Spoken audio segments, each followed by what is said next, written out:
আজকের জুমার সংক্ষিপ্ত আলোচনার বিষয় ওমর ফারুক রাদিয়াল্লাহু তাআলা আনহু ইসলাম গ্রহণ। ইনশাআল্লাহ তাআলা সংক্ষিপ্ত সময়ে কোরআন এবং সহিহ হাদিস থেকে অত্যন্ত গুরুত্বপূর্ণ তথ্যবহুল আলোচনা উপস্থাপন করব।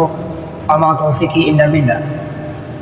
আল্লাহ সুবহানাহু ওয়া তাআলা আমাদের সকলকে উক্ত আলোচনা শোনার, বলার, আমল করার তৌফিক দান করুন। সকলে মিলে আল্লাহুম্মা আমিন। ইসলামের অত্যন্ত পরিচিত একজন মানুষ, পরিচিত একটা নাম, ইসলামের যিনি দ্বিতীয় খলিফা হযরত ওমর ফারুক রাদিয়াল্লাহু তাআলা আনহু। ওমর ফারুক রাদিয়াল্লাহু তাআলা আনহু হচ্ছে আমিরুল মুমিনিন তথা মুমিনদের আমির। তিনি হচ্ছে ইসলামের প্রাণকর্তা। ইসলামের যে সময় দুর্দশা দুরবস্থা, সেই সময় তিনি কি করলেন? তিনি ইসলাম শাসন প্রতিষ্ঠা হয়ে গেল, দ্বিতীয় খলিফাতে নির্বাচিত হলেন। এই ওমর ফারুক রাদিয়াল্লাহু তাআলা আনহু ইসলামের পূর্ব যুগে ছিলেন সবচাইতে কুখ্যাত, জঘন্য, খারাপ একজন মানুষ, দাপটওয়ালা একজন মানুষ, আবু জাহেলের মতো, আবু জাহেলের সঙ্গে। কিন্তু ইসলামের ছায়াতলে আসার পর তার রূপরেখা পরিবর্তন হয়ে গেল। তিনি হয়ে গেলেন আমিরুল মুমিনিন, মুসলমানদের মডেল। তিনি হলে ইসলামী খেলাফত প্রতিষ্ঠাতার একজন মানুষ। তিনি হলে আমাদের ত্রাণকর্তা। তেনাকে সমর্থন করে ওমর ফারুক রাদিয়াল্লাহু তাআলা আনহুর কথাকে সমর্থন করে আল্লাহ সুবহানাহু ওয়া তাআলা 17 থেকে 18টা কোরআনুল কারীমের আয়াত অবতীর্ণ করেছেন, বলি সুবহানাল্লাহ। সুতরাং খুবই ইসলামের গুরুত্বপূর্ণ ও মহান একজন মানুষ আমাদের আমিরুল মুমিনিন দ্বিতীয় খলিফা ওমর ফারুক রাদিয়াল্লাহু তাআলা আনহু। তিনি কিভাবে ইসলামের ছায়াতলে আসলেন আমরা সকলে জানি, কিন্তু তবে ওমর ফারুক রাদিয়াল্লাহু তাআলা আনহু 3 স্টেপে ইসলাম গ্রহণ করেছে। কয় স্টেপ? 3টা ধাপ বা 3টা ইমানি ছোঁয়া বা 3টা ইমানি ধাক্কায় তিনি ইসলাম গ্রহণ করেছেন। আমরা তৃতীয়টা মোটামুটি সকলেই জানি, বাকি 2টা ইনশাআল্লাহ তাআলা কোরআন এবং সহিহ হাদিসের আলোকে বলার চেষ্টা করবো ইনশাআল্লাহ তাআলা। সম্মানিত মুসলিম, আল্লাহর হাবিব সাল্লাল্লাহু আলাইহি ওয়াসাল্লাম নবুয়ত পাওয়ার পর আল্লাহ তাআলার কথাগুলো, কোরআনুল কারীমের কথাগুলো মানুষের সামনে পৌঁছায় দেওয়া শুরু করে দিলেন। পৌঁছায় দিতে আল্লাহ রাসূল সাল্লাল্লাহু আলাইহি ওয়াসাল্লামের সামনে নানান বাধা চলে এসে গেল, নানান বিপত্তি চলে এসে গেল। বিভিন্ন সমস্যার সম্মুখীন আমাদের প্রিয় নবী সাল্লাল্লাহু আলাইহি ওয়াসাল্লাম সম্মুখীন হতে লাগলেন। আল্লাহর হাবিব সাল্লাল্লাহু আলাইহি ওয়াসাল্লাম সেই সময় ভাবলেন, মক্কার মধ্যে 2জন মানুষের সবচাইতে দাপট বেশি, সবচাইতে জোর বেশি, সবচাইতে ক্ষমতা বেশি। এই 2জন ব্যক্তির মধ্যে একজন ব্যক্তি যদি ইসলামের ছায়াতলে আসে, যদি সে ঈমান গ্রহণ করে, কালিমা যদি সে গ্রহণ করে, আল্লাহ তাআলাকে একবারে দিয়ে স্বীকার করে, আশা করা যায় ইসলামকে আরো দ্রুত প্রসার করা যাবে। আল্লাহর হাবিব সাল্লাল্লাহু আলাইহি ওয়াসাল্লাম মনে মনে পরিকল্পনা করলেন, তাহলে কি করা যায়? আল্লাহর হাবিব সাল্লাল্লাহু আলাইহি ওয়াসাল্লাম কোন একটা তাহাজ্জুদের সালাতের সময় ওই 2জন ব্যক্তির জন্য আল্লাহ রাসূল সাল্লাল্লাহু আলাইহি ওয়াসাল্লাম দোয়া করতেছে। আল্লাহ তাআলা রব্বুল আলামিন, আল্লাহুম্মা আইসাল ইসলামি হাব্বি হাদাইনি রাজুলাইনি ইলাইক। আল্লাহ তাআলা ওই 2 ব্যক্তির মধ্যে আপনি যাকে বেশি ভালোবাসেন, আপনার কাছে যে পছন্দনীয় মনে হয়, আপনার কাছে যে নিকটবর্তী মনে হয়, আপনি যাকে ভালোবাসেন, আপনি তাকে ইসলামের জন্য কবুল মঞ্জুর করে নেন। বিয়া আবু জাহেল আও ওমর ইবনে খাত্তাব। আল্লাহর হাবিব সাল্লাল্লাহু আলাইহি ওয়াসাল্লাম ওমর ইবনে খাত্তাব তথা খাত্তাবের সন্তান, আমাদের দ্বিতীয় খলিফা আমিরুল মুমিনিন ওমর রাদিয়াল্লাহু তাআলা আনহুর জন্য দোয়া করলেন। আরেকজন ইসলামের কুখ্যাত একজন সন্ত্রাসী, কুখ্যাত একজন মানুষ, জঘন্যতম একজন মানুষ, ইসলামের ঘোরতম শত্রু, মুসলমানদের ঘোরতম শত্রু, আল্লাহ রাসূল সাল্লাল্লাহু আলাইহি ওয়াসাল্লামের কঠিনতম শত্রু আবু জাহেলের জন্য আল্লাহ রাসূল সাল্লাল্লাহু আলাইহি ওয়াসাল্লাম দোয়া করেছিলেন।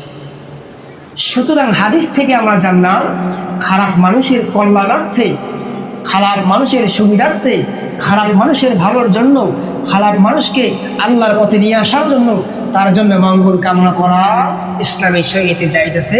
রাসূলের হাদিস থেকে আমরা প্রমাণ পেয়ে গেলাম ইনশাআল্লাহ। সম্মানিত মুসলিম, আল্লাহর হাবিব সাল্লাল্লাহু আলাইহি ওয়াসাল্লাম দোয়া করেছেন। আর এই দোয়া কবুল হবে না, এটা কি হয়? আল্লাহ সুবহানাহু ওয়া তাআলা সঙ্গে সঙ্গে দোয়াটা কবুল করে নেয় সিস্টেমে আস্তে আস্তে ওমর ফারুক রাদিয়াল্লাহু তাআলা আনহু হৃদয়ে ঈমানের একটা ছোঁয়া লাগাতে শুরু করলেন। দোয়া করার পর আল্লাহর হাবিব সাল্লাল্লাহু আলাইহি ওয়াসাল্লাম ডান দিকে চলে যায়। ওমর ফারুক রাদিয়াল্লাহু তাআলা আনহু ডান দিকে চলে যায়। আল্লাহর হাবিব সাল্লাল্লাহু আলাইহি ওয়াসাল্লাম বাম দিকে যখন চলে যায়, ওমর ফারুক রাদিয়াল্লাহু তাআলা আনহু বাম দিকে যখন চলে যায়, আল্লাহর হাবিব যখন সামনে হাঁটে গোপনে গোপনে ওমর তখন আল্লাহ রাসূলের পিছনে হাঁটে। আল্লাহ রাসূলকে ফলো করা শুরু করে দিয়েছে। ফলো করার কারণ আল্লাহ রাসূল ওমরের জন্য দোয়া করেছে, আবু জাহেলের জন্য দোয়া করেছে। আল্লাহ ওমরকে ভালোবাসে, তাই ওমরের মনে ঈমানের ছোঁয়া দিয়ে দিয়েছে। সুবহানাল্লাহ। এমন এক সময় আল্লাহর হাবিব সাল্লাল্লাহু আলাইহি ওয়াসাল্লাম সালাতুল ইশা শুরু করে দিলেন। সালাতুল ইশার মধ্যে আল্লাহর হাবিব সাল্লাল্লাহু আলাইহি ওয়াসাল্লাম তিলাওয়াত করা শুরু করে দিলেন সূরাতুল হাক্কা, কোরআনুল কারীমের 69 নম্বর সূরা তেলাওয়াত করা শুরু করে দিলেন। আল্লাহর হাবিব তেলাওয়াত করা শুরু করে দিলেন, আল হাক্কাতু মাল হাক্কা ওয়া মা আদরাকা মাল হাক্কা। আল্লাহ রাসূল সাল্লাল্লাহু আলাইহি ওয়াসাল্লামের মধুর তেলাওয়াত শুনে ওমর ফারুক রাদিয়াল্লাহু তাআলা আনহু পাশ দিয়ে যাওয়া শুরু করে দিয়েছিলেন। আল্লাহ রাসূলের চমৎকার তেলাওয়াত, এত সুন্দর তেলাওয়াত দুনিয়ার জমিনে কোনো মানুষের হতে পারে না। এত সুন্দর তেলাওয়াত আব্দুল বাসিতের হতে পারে না। এত সুন্দর তেলাওয়াত আর কারো হতে পারে না। মক্কার জমিনে কারো কাছ থেকে এত সুন্দর কথার গাঁথুনি, এত সুন্দর ছন্দের মিল, এত সুন্দর ভাবের মিল, এত সুন্দর তালের মিল, এত সুন্দর কথা আর কারো কাছ থেকে ওমর ফারুক রাদিয়াল্লাহু তাআলা আনহু শুনে নাই। এই জন্য তিনি কি করলেন, দাঁড়িয়ে গেলেন। এমন এক সময় তিনি ভাবলেন, এটা মনে হয় কোনো কবিতার, এটা কোনো মনে হয় কবির কোনো বানানো কবিতা হতে পারে। সুতরাং ওমর ফারুক রাদিয়াল্লাহু তাআলা মনে মনে পরিকল্পনা করলেন, এটা মনে হয় কবির কোনো কবিতা হতে পারে। এমন এক সময় আল্লাহর হাবিব সাল্লাল্লাহু আলাইহি ওয়াসাল্লামের দরদ মাখা কণ্ঠে চলে আসলো সূরাতুল হাক্কার 41 নম্বর আয়াত।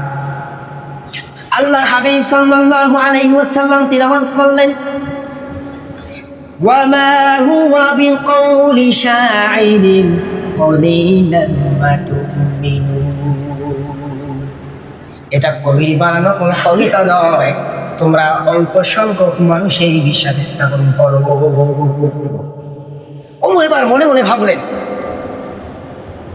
আমি মনে মনে চিন্তা করলাম, ওমর মনে হয় কবির বানানো কোনো কথা, এত সুন্দর ছন্দের গাঁথনি তালের মিল, না না কবির বানানো কোনো কথা হতে পারে না। এটা মনে হয় গণকের কোনো বর্ণনা করা হতে পারে। আমার হৃদয়ের খবর যে ব্যক্তি জানতে পারে তাকে আমরা কিন্তু গণক বলি। মনের মনে হয় কথা জানে। আব্দুল্লাহর পুত্র মুহাম্মদ সাল্লাল্লাহু আলাইহি ওয়াসাল্লাম মনে হয় আমার অন্তরের খবর জেনে গণক হয়ে গেছে। সুতরাং সেজন্য তিনি আমার মনের কথাটা জানলেন। এন্দাবেন যেমন একটা সময় আল্লাহ রাসূল সাল্লাল্লাহু আলাইহি ওয়াসাল্লামের দরুদ মাখা কণ্ঠে ভাসলেন। পরের আয়াত 42 নম্বর আয়াতে ভাসলেন, ওয়ালা বিকাউলি কাহিনিন কলিলাম মা তাযাক্কারুন। এটা গণকের বানানো কোনো কথা নয়, তোমরা অল্প সংখ্যক মানুষ উপদেশ গ্রহণ করো। সুবহানাল্লাহ। এবার ওমর ভাবলেন, আরে এটা যদি কবিতার বানানো কবিতা না হয়, তবে এত সুন্দর ছন্দের মিল, তালের মিল, এত সুন্দর ভাবের, এত সুন্দর কোনটা, এত সুন্দর কথা, যদি এটা গণকের কথা না হয়ে থাকে, তাহলে এই কথাটা কার হতে পারে? এমন সময় আল্লাহ সুবহানাহু ওয়া তাআলা কোরআনুল কারীম থেকে প্রিয় নবী সাল্লাল্লাহু আলাইহি ওয়াসাল্লামের দরদ মাখা কণ্ঠে ভেসে আসলেন, তানজিলুম মির রাব্বিল আলামিন। এটা দুনিয়ার কোনো মানুষের কথা নয়, এটা কোনো কবির কথা নয়, এটা কোনো গণকের কথা নয়, এটা জগৎ সমূহের প্রতিপালক আল্লাহ সুবহানাহু ওয়া তাআলা কর্তৃক নাযিলকৃত। জোরে জোরে বলে সুবহানাল্লাহ। ওমরের মনে 2 নম্বর ধাক্কা লেগে গেল। আরে আমি মনে মনে যেটা ভাবি তার কেন্দ্রে সঙ্গে সঙ্গে তা মিলে না, যে উল্টোটা হয়ে যাচ্ছে। আসলে আমার ভাবনার সাথে তার কোনো মিল নাই। এই যে রাসূলের তেলাওয়াত শোনার পর তার ভাবনাটা যেমন পরিবর্তন হতে লাগলো, সে আস্তে আস্তে ইসলামের দীক্ষা, ইসলামের ছায়াতলে আসা শুরু করে দিল। বলে সুবহানাল্লাহ। তো 1 নম্বর ইমানি ছোঁয়া, 1 নম্বর ইমানি ধাক্কাটা ছিল রাসূলুল্লাহ সাল্লাল্লাহু আলাইহি ওয়াসাল্লামের দোয়ার ধাক্কা, রাসূল সাল্লাল্লাহু আলাইহি সাল্লামের দোয়ার ছোঁয়া। আর 2 নম্বরটা হচ্ছে সূরাতুল হাক্কার ধাক্কা তথা সূরাতুল হাক্কার ছোঁয়া। ওমর ফারুক রাদিয়াল্লাহু তাআলা আনহু এই দুইটার পর রাসূলের প্রতি আরো ভালোবাসাটা বেড়ে, রাসূলের প্রতি যত ভালোবাসা বাড়বে শয়তানের আক্রমণটাও তার প্রতি যত ভালোবাসা বাড়বে। যত শয়তান আছে সব শয়তান নামাজি মানুষের পাশ থেকে, যত শয়তান আছে সব শয়তান ভালোবাসনের পিছনে, আর খারাপ মানুষের পিছনে যায় না কেন? জানে যে ওর দ্বারাই খারাপ কাজই সম্ভব, ভালো কাজ সম্ভব নয়। সুতরাং ওই যে আমার চেয়ে বড় শয়তান, আমি আর তাকে কি শয়তানি বুদ্ধি দিব। এমন এক সময় ওমর ফারুক রাদিয়াল্লাহু তাআলা আনহু শুনতে পেলেন মক্কার জমিনে ঘোষণা দেওয়া হয়েছে আব্দুল্লাহর পুত্র মুহাম্মদ রাসূলুল্লাহ সাল্লাল্লাহু আলাইহি ওয়াসাল্লামের যে ব্যক্তি মাথাটা এনে দিতে পারবে, যে ব্যক্তি কল্যাণটা এনে দিতে পারবে, গর্দান থেকে মাথাটা আলাদা করে দিতে পারবে, সে ব্যক্তিকে প্রচুর ধন সম্পদ দান করা হবে, সুন্দর সুন্দর নবনী দেওয়া হবে, মক্কার লাল উট তাকে দান করা হবে। আর সেই সময়কার সবচাইতে তেজওয়ান একজন মানুষ ছিলেন, সবচাইতে দাপটের একজন মানুষ ছিলেন ওমর ফারুক রাদিয়াল্লাহু তাআলা আনহু। তিনি শুনতে পেলেন, তিনি শোনার পর তাদের এই চ্যালেঞ্জকে অ্যাকসেপ্ট করার পর, তাদের কথাটা গ্রহণ করার পর বললেন, উলঙ্গ তরবারি নিয়ে হাঁটা শুরু করে দিলেন। কি করলেন? পথের মধ্যে হাঁটতে হাঁটতে যে ঘটনাটা আমরা সকলে জানি ইনশাআল্লাহ তাআলা, 3 নম্বর ঘটনা হচ্ছে তার ভগ্নিপতি এবং তার বোনের কোরআন তেলাওয়াতের ধাক্কা। আমরা 3 নম্বর যে কথাটা, 3 নম্বর যে ওমর রাদিয়াল্লাহু তাআলা আনহু ইসলাম গ্রহণের, আমরা কিন্তু সকলেই সেটা জানি ইনশাআল্লাহ তাআলা। কিন্তু প্রথম দুইটা আমরা একটু কম জানতাম। এক হচ্ছে দোয়ার ধাক্কা, 2 নম্বর হচ্ছে সূরাতুল হাক্কার ধাক্কা। আসল আমরা সকলেই ইসলামের সুশীতল ছায়াতলে চলে আসি, তাহলে ইহকালও আমরা কল্যাণ পাবো, পরকালে মুক্তি পাবো ইনশাআল্লাহ তাআলা। ওমা আলাইনা ইল্লাল বালাগ। আমরা যেন সুন্নাত পড়ে নেই, 4 রাকাত কাবলা জমা পড়ে নেই। আসসালামু আলাইকুম ওয়া রাহমাতুল্লাহি ওয়া বারাকাতুহু।